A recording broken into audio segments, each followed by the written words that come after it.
It hurts to watch. The emphasis on the deltoid, I can't even imagine what his body feels like if he's just not in pain. I understand that he's going for a look. That look does not balance you out. It's not functional, and there's...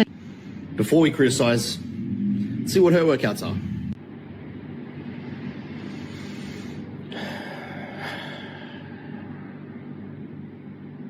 What the fuck? By the way, his physique is perfectly functional because his function is to build more muscle because he gets paid off the way he looks.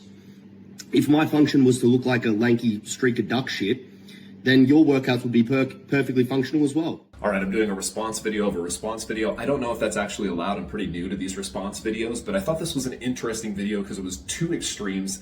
Set aside that weird name calling at the end. We don't need that. But let's get into it. Okay, so we were talking about the function of lateral raises for a bodybuilder. I don't think there's anything wrong with him doing lateral raises to develop his deltoids. Although I would say that watching him move, my intuition, my professional experience, I think he probably has some stuff going on with his thoracic spine, cervical spine, or maybe a lack of shoulder external rotation that maybe we could work on, which might help him lift a little bit more because we're improving movement quality, as well as help his longevity by keeping him pain and injury free for longer. Now, could he do less stable exercises on top of what he's doing? Sure, I think there's a huge benefit to working on some stability, right? And there's actually a paper that defines stability strength as the difference in your strength between stable and unstable loads.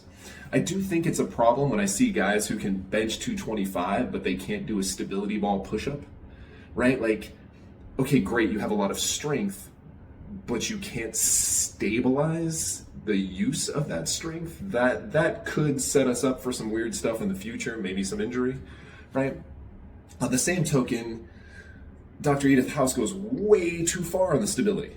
If you go so far into the stability realm that you can no longer lift enough weight to get hypertrophy and max strength, that's also a problem. The more muscle mass you have, the stronger you are, the better it is for longevity. The right path is somewhere in the middle. If we set up a scale from 1 to 10, 1 being closed chain fixed path of motion machines and 10 being unilateral compound movements with unstable environments, you probably want to do most of your training in that 4 to 7 range. I'll leave a few links for you guys to check out below.